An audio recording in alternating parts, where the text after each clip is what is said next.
हे everyone, welcome और welcome back to Raksha unplugged. कैसे हैं आप लोग?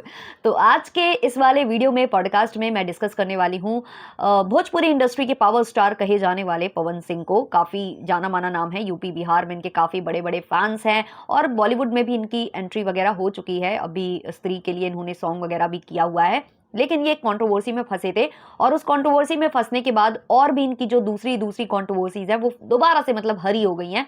तो डिस्कस करेंगे बहुत कुछ इनके बारे में, लेकिन उससे पहले चैनल पर नए हो या अभी तक आपने हमारे चैनल को सब्सक्राइब नहीं किया है तो सब्सक्राइब कर देना, बेल बटन पिट कर देना, वीडियो को अभी से एक लाइक कर देना और हाइप का ऑप्शन जो मैं बोलती हूँ कि बचा कर रखना, जब मैं बोलूंगी तो दबा देना। तो ये वही वीडियो है जिसमें आपको हाइप का ऑप्शन दबाना है। हालांकि मुझे नहीं पता कितने लोग ये वीडियो वॉच करने वाले हैं, क्योंकि मेरी जो रेगुलर ऑडियंस है वो कोई और है, तो पता नहीं आप लोग देखोगे या नहीं। लेकिन अगर आप मेरी रेगुलर ऑडियंस जो भी देख रहे हो ना इस वीडियो को, ज़्यादा से ज़्यादा इस वीडियो को आप लोग हाइप करना और इस वाले वीडियो को भी हाइप की लिस्ट में पहुंचा देना, टॉप 100 की लिस्ट में पहुंचा देना यारो। चलो शुरू करते हैं आज का वीडियो। तो पवन सिंह के साथ एक एक्ट्रेस है जिनका नाम है अंजलि राघव। इनका एक सॉन्ग आने वाला था जिसका नाम था सैया सेवा करे, नाम था है या जो भी कह लो आप, आने वाला है ये सॉन्ग और शायद जब तक आप ये पॉडकास्ट सुन रहे हो तब तक आ चुका हो, है ना। तो ये जो सॉन्ग है इसके लिए एक इवेंट हुआ था, एक प्रमोशनल इवेंट टाइप का था जिसमें अंजलि जो राघव हैं उनको बुलाया गया था। अब अंजलि राघव जो हैं उन्होंने जब ये सॉन्ग साइन किया था, जब उन्होंने इस पर काम करने की हामी भरी थी, तब उन्होंने पहले ही बोल दिया था कि कोई भी वल्गर जो शब्द है वो इस गाने में नहीं होना चाहिए और कोई भी वल्गर स्टेप नहीं होना चाहिए, क्योंकि सब लोग वाकिफ हैं कि जो भोजपुरी इंडस्ट्री है वो किस टाइप की है, वहां पर किस तरीके से गाने बनते हैं या किस तरीके की मूवीज बनती हैं, किस पर्टिकुलर ऑडियंस को वो टारगेट करते हैं, सॉन्ग हुए या फिर मतलब मूवीज हुई। और आजकल जो भोजपुरी गाने हैं इनका बोलबाला काफी ज्यादा है, आप देखोगे तो मिलियंस ऑफ व्यूज आते हैं इन गानों पर। तो जब इनको ये गाना ऑफर हुआ obviously Pawan Singh and team के साइड से, तो जो अंजलि राघव है उन्होंने ये चीज इनके सामने रख दी थी, इनके सामने एक शर्त रख दी थी कि ना तो गंदे शब्द होने चाहिए और ना ही वल्गर जो स्टेप्स है वो होने चाहिए। इन लोगों ने मान लिया, इनकी सारी बातों को मान लिया गया और बहुत ही अच्छे से शूटिंग वगैरह कंप्लीट हो गई। शूटिंग में उन्हें कोई प्रॉब्लम नहीं आई है। जिसके बाद जब ये इवेंट हुआ जो कि शायद लखनऊ में हुआ है, जहां पर अंजलि राघव को बुलाया गया था प्रमोशन के लिए, और अंजलि राघव ने हामी भर दी क्योंकि उनको ये था कि उनके साथ कुछ भी ऐसा मिसबिहेव हुआ नहीं है, तो क्या प्रॉब्लम है, तो वो जा सकती हैं, ये सोचकर वो प्रमोशनल इवेंट पर पहुंच जाती हैं। अब जो अंजलि इस इवेंट पर पहुंची हैं, तो पहुंचने के बाद हुआ क्या है कि उनके साथ बहुत ज्यादा बड़ी टीम नहीं थी, उनके 2-3 बॉडीगार्ड्स और एक आध ड्राइवर और एक उनके मैनेजर होंगे, इतने लोग वहां पर पहुंचते हैं और स्टेज पर पवन सिंह और अंजलि यादव पहुंच जाते हैं। आप लोगों ने क्लिप्स भी देखी होंगी, काफी वायरल हो रही है, मैं उनको इधर लगाऊंगी नहीं क्योंकि ऑब्वियसली कॉपीराइट का कुछ इशू विशू बाद में आता है तो हम उसको फेस नहीं करेंगे। तो फोटोज वगैरह अगर होंगी तो मैं इंसर्ट कर दूंगी और आप लोगों ने देख भी लिए होंगे वो वीडियोस। तो होता क्या है कि पवन सिंह उनके जो कमर है उसको हाथ लगाने लगते हैं और हाथ लगाकर वो बोलते हैं कि कुछ लगा है। अंजलि वहां थोड़ी सी असहज हो जाती हैं और बोलती भी हैं कि मतलब वो हंसकर उस चीज को टालने की कोशिश करती हैं, लेकिन जो पवन सिंह है वो अड़ जाते हैं और बोलते हैं हाथ हटाओ हाथ हटाओ, कुछ तो लगा है कुछ तो लगा है, और उनकी मतलब जो कमर है उसको रब वगैरह करने लगते हैं। उसके बाद बहुत ज्यादा बवाल उठता है, ये वीडियो वायरल हो जाता है, अंजलि भी चली जाती हैं, बहुत बवाल होता है। अंजलि पर क्वेश्चन उठाने लगते हैं लोग कि इसने ये मिसबिहेव होने कैसे दिया, क्या मतलब भोजपुरी इंडस्ट्री में जो एक्ट्रेस जाती है वो अपना नाम ही खराब करती है, उन्होंने इस चीज का वहां पर विरोध क्यों नहीं किया, उन पर तमाम तरीके के एलिगेशंस लगने लगे। उसके बाद जो अंजलि को एक लाइव करी थी या कोई वीडियो जो कि मतलब सारे न्यूज चैनल्स पर अब अवेलेबल है, तो अंजलि ने अपने वीडियो में अपने जो भी लाइव उन्होंने सेशन किया है उसमें उन्होंने ये बोला कि वहां पर जब मैं गई स्टेज पर, मेरे साथ पहले कोई भी मिसबिहेव नहीं हुआ था, मैं जब वहां स्टेज पर गई तो मैं केवल बात कर रही थी, मुझे आगे किया गया था, मुझे माइक दिया गया था कि आपको ऑडियंस से बात करनी है, तो मैं बात कर रही थी, मैंने राम राम करके स्टार्ट वगैरह किया, तो उसी बीच जो पवन सिंह है वो मेरी कमर को मतलब टच करने लगे, तो वो ये बोल रहे थे कि वहां पर कुछ लगा है। तो अंजलि को ऐसा लगा, अंजलि का कहना है कि उनको ऐसा लगा कि जो टैग्स होते हैं ना, जो कपड़ों के टैग्स होते हैं, तो वो साड़ी वाला उन्होंने निकाल दिया है लेकिन शायद ब्लाउज वाला रह गया है, तो उनको लगा कि वो ब्लाउज वाले टैग को लेकर कुछ बोल रहे हैं। तो अंजलि वहां पर हंसकर उस चीज को इसलिए टाल रही थी क्योंकि उन्हें लगा कि अगर टैग है भी तो हमें यहाँ पर उसका बतंगड़ नहीं बनाना है, हम इसको बाद में देख लेंगे।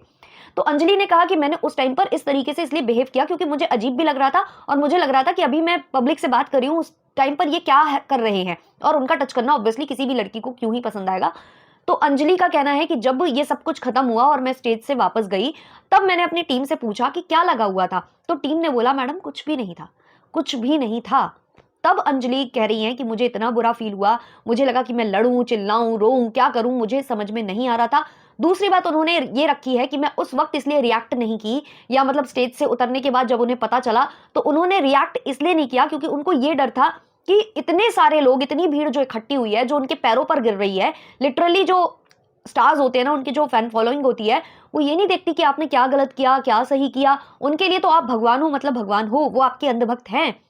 तो वहां पर उनको ये लगा कि ये जो ऑडियंस है वो इतना प्यार कर रही है पवन सिंह को, उनके पैरों में गिरी जा रही है, अगर मैं यहाँ कुछ भी विरोध करती हूँ या कुछ भी बोलती हूँ तो क्या मेरे साथ अच्छा बिहेवियर यहाँ किया जाएगा, मेरी बात को सुना जाएगा। क्योंकि जितनी भीड़ इकट्ठी हुई थी वो केवल और केवल पवन सिंह के लिए इकट्ठी हुई थी। इस चीज से डरकर अंजलि ने वहां कुछ रिएक्ट नहीं किया और बाद में जाकर उन्होंने ये वीडियो रिलीज किया जहां उन्होंने ये सारी बातें अपनी रखी। जब अंजलि ने ये सारी बातें रखी तो पवन सिंह तक तो ऑब्वियसली ये बात पहुंचनी पहुंचनी थी, और क्योंकि वो जाने माने एक्टर हैं, उनकी इमेज भी, भाई इमेज तो उनकी बहुत ज्यादा मतलब अच्छी भी नहीं है देखा जाए तो। स्टेज स्टेज जाकर वो बोल देते हैं कि मैं किसी को देखकर पहली बार दीवाना हुआ हूँ, वो किसी लड़की के साथ स्टेज शेयर कर रहे होते हैं तो उस लड़की का नाम मतलब ऐसा हो जाता है कि भाई आज का रात का प्रबंध हो गया।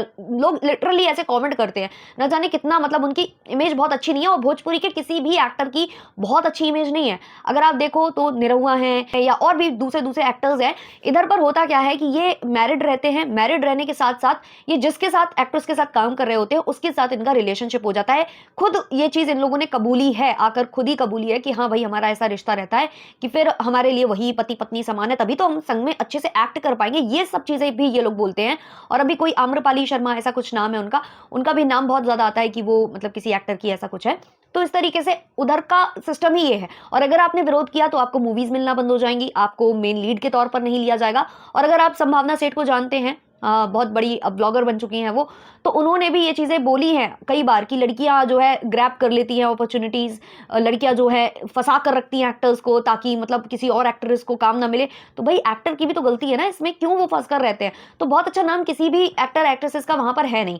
तो इसके बाद थोड़ा बहुत तो हेट मिलेगा भाई, अंधभक्त आपको हेट नहीं देंगे, लेकिन जो क्रिटिकली सोचते हैं वो तो आपको हेट करेंगे, आपको बुरा बोलेंगे।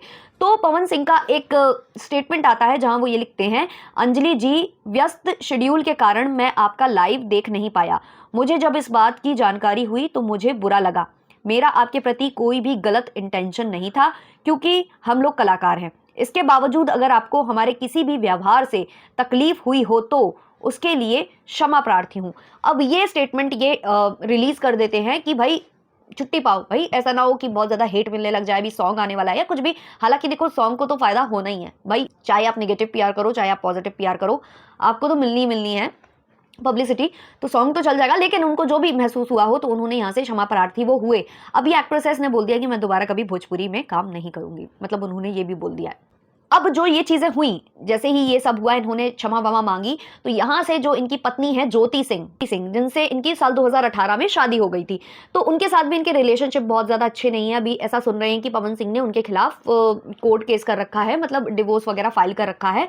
तो जो अंजलि सिंह है वो तुरंत के तुरंत आ जाती है इंस्टाग्राम पर, और अब उनके बहुत सारे इंटरव्यूज भी आ रहे हैं जहां उन्होंने ये बताया कि वो पवन सिंह से काफी टाइम से बात करने की कोशिश कर रही है कि भाई मुझसे बात कर लो, एक बार बैठकर अच्छे से बात हो जाए, जो भी मिसअंडरस्टैंडिंग्स हैं या जो भी प्रॉब्लम्स हैं वो क्लियर हो जाए। लेकिन पवन सिंह उनके मैसेजेस ना देखते हैं, और देख लेते हैं तो सीन पर डालकर छोड़ देते हैं, ना रिप्लाई करते हैं, ना फोन कॉल पर बात करते हैं, कुछ भी नहीं करते हैं। उन्होंने ये तक बोल दिया कि मैं इतना मजबूर हो चुकी हूं कि मैं अपने आप को जला लूं, इतनी तक की बातें वो कर रही हैं। और उन्होंने ये भी बताया कि जब ये हो रहा था, चुनाव प्रचार प्रसार हो रहा था, जब पवन सिंह चुनाव में खड़े हुए थे, तब उन्होंने ज्योति सिंह से कांटेक्ट किया था कि आप मतलब आइए प्रचार प्रसार में आइए, क्योंकि भाभी जी आएंगी प्रचार प्रसार करने तो उसमें इनको फायदा होगा। तो ऐसे करके उनको बुलाया था और वो आ भी गई थी, अपने पति की लाज रखते हुए वो आ भी गई थी। और तब लोगों को लगा था कि जो पवन सिंह और उनकी वाइफ का रिलेशनशिप है वो ठीक हो गया, बट वो ठीक कभी हुआ ही नहीं था, केवल उनका इस्तेमाल किया गया, ऐसा उनका कहना है। और वो बोल रही है कि मैंने तीज हर त्योहार पर, मतलब मैं रोती हूँ, मैं बात करने की कोशिश करती हूँ कि एक बार बात कर लेते हैं, सॉर्ट आउट कर लेते हैं, बट वो ना तो मैसेज पढ़ते हैं तो रिप्लाई नहीं देते और ना मुझसे बात करना चाहते हैं। और मेरा जो पूरा रिश्ता खराब हुआ है वो इनके फैमिली की वजह से खराब हुआ है, इनका कहना है। और इससे पहले भी इनकी एक शादी हुई थी साल 2014 में, किसकी, पवन सिंह की। साल 2014 में नीलम नाम की लड़की से उनकी शादी हुई थी और उसने साल 2015 में खुद को खत्म कर लिया था, जिसका कारण बताया जाता है कि इनके तमाम तरीके के जो अफेयर्स चलते हैं। इनका नाम अक्षरा सिंह के साथ भी जोड़ा गया है, और अक्षरा सिंह का अगर आप इंटरव्यूज देखोगे ना, खुलकर उन्होंने एक्सपोज किया था इनको बताया था कि कैसे उनका इस्तेमाल किया गया एज अ मतलब उनको मिस्ट्रेस टाइप का ये रखना चाहते थे, शादी के बाद भी उनसे रिलेशनशिप रखना चाहते थे। और जब ये शादी करने जा रहे थे तब अक्षरा सिंह से एक बॉन्ड वगैरह उन्होंने पूरा साइन करा लिया था कि तुम मेरे प्रॉपर्टी में दावा नहीं ठोक सकती हो या कुछ भी नहीं कर सकती हो, इतना सब उन्होंने अक्षरा सिंह से करवा लिया था। और जब वो अक्षरा सिंह के साथ रिलेशनशिप में थे तो अक्षरा को लगता था कि वो शादी करेंगे, लेकिन उन्होंने शादी नहीं की अक्षरा से, बल्कि अपनी शादी की शॉपिंग करने के लिए अक्षरा से बोल दिया था कि तुम शादी की शॉपिंग करे आओ। और यहां तक कि वो ये चाह रहे थे कि शादी के बाद भी कंटिन्यू वो ये रिलेशनशिप करेंगे, लेकिन वो कंटिन्यू अक्षरा नहीं करना चाहती थी, उनको फोर्स किया जाता था, जबरन उनसे सेट पर पैर छुलवाए जाते थे। अगर वो पैर नहीं छूती तो उनको इतना कुछ बोल दिया जाता था कि मतलब वो कह रही थी कि ऐसा फील होता था कि मैं अपने साथ कुछ भी कर लूं। तो बहुत सारी बातें अक्षरा सिंह इनको ऑलरेडी एक्सपोज कर चुकी हैं, लेकिन उससे इनकी इमेज में या इनको काम मिलने में कोई कमी नहीं हुई। सब जैसा चल रहा था वैसा चल रहा है, मतलब कोई फर्क नहीं पड़ता है। और ये जो इंडस्ट्री है भोजपुरी इधर का मतलब बहुत ज़्यादा अच्छा मतलब रिकॉर्ड नहीं रहा है। अगर आप मतलब अभी मैं एक और उदाहरण देती हूँ, उनका नाम मैं नहीं लूँगी, वो अब मतलब पार्लियामेंट तक पहुँच चुके हैं, वो मतलब अच्छे खासे मतलब जाने-माने वो बन चुके हैं पॉलिटिशियन। और उनका ये है कि भाई उनकी एक वाइफ़ सामने आई थी, उनकी वाइफ़ मतलब सेकंड वाइफ़ उनकी सामने आई थी, उनकी बेटी भी सामने आई थी, मतलब डीएनए टेस्ट तक की बात हुई थी, लेकिन वो मामला बहुत आराम से दब गया था, बहुत आराम से दब गया था। वो जो है उनकी जो वाइफ आई थी, जो सेकंड वाइफ थी, क्योंकि उनकी जो रियल वाइफ है वो उनके संग रहती हैं, उसके अलावा उनका जो रिलेशनशिप है इनसे था, इनसे शादी भी कर ली थी। इनकी एक बच्ची थी जो कि बोल रही थी कि पापा ने मुझे वादा किया था कि वो मुझे साउथ में जो है काम दिलवाएंगे, क्योंकि साउथ में भी उनका अच्छा जाना माना नाम है, लेकिन उन्होंने काम नहीं दिलवाया। तो ये माँ बेटी आए थे और फुल्ली एक्सपोज इन्होंने किया था विथ प्रूफ, कुछ काफी प्रूफ्स भी उन्होंने रख दिए थे। तो उनका कुछ नहीं हुआ, वो दब गया, पूरा मामला दब गया। और उन्होंने ये तक मतलब क्लेम किया था कि और भी बहुत सारी एक्ट्रेसेस हैं जिनके साथ इनका एक्स्ट्रा मैरिटल अफेयर चल रहा है। सारा कुछ एक्सपोज वो हो गए थे, लेकिन वो मामला ऐसा दबा कि मतलब उन्होंने तो कभी मतलब जो एक्टर हैं उन्होंने तो कभी इस मामले पर अपना मतलब प्रतिक्रिया रखी ही नहीं। और उनकी वाइफ आए दिन बेटी के साथ तमाम तरीके के न्यूज़ चैनल में बैठकर बातें करती थी। तो ये है मतलब जो काला चेहरा है ना, ये एक इंडस्ट्री की बात नहीं है, ये हर इंडस्ट्री में है, लेकिन भोजपुरी इंडस्ट्री में थोड़ा ज़्यादा है। ऐसा हम देख पाते हैं जब भी हम एक्टर और एक्ट्रेसेस को देखते हैं, इन लोगों की जब जीवन शैली, इनकी जब कंट्रोवर्सीज देखते हैं। और ये हमेशा से ऐसी इंडस्ट्री नहीं थी। अगर आप मतलब देखोगे पुराना जाकर गूगल वूगल आप करोगे तो आपको पता चलेगा कि शुरू ये कैसे हुई थी। बॉलीवुड के बड़े बड़े एक्टर्स जैसे अमिताभ बच्चन और शत्रुघ्न सिन्हा वहाँ काम करते थे, और बड़े बड़े सिंगर्स गाना भी गाते थे उन मूवीज़ के लिए, और बहुत अच्छी अच्छी मूवीज़ बनी थी। लेकिन जैसे जैसे उसका पतन हुआ, थोड़ा थोड़ा जैसे नहीं वो लॉस में जाने लगी मूवीज, तो फिर इन लोगों ने ये एक मूल मंत्र निकाल लिया कि भाई एक ऐसी ऑडियंस को टारगेट करते हैं जो बिना कुछ सोचे समझे केवल कुछ चीजें देखने आएगी और वो चीजें हमें उनको परोस देनी है। तो वैसा कुछ यहाँ का हाल है। तो आपकी इस पूरे कंट्रोवर्सी पर क्या राय है, कमेंट सेक्शन में जरूर बताइएगा। चलिए मिलते हैं नेक्स्ट वाले वीडियो में, तब तक के लिए बाय बाय।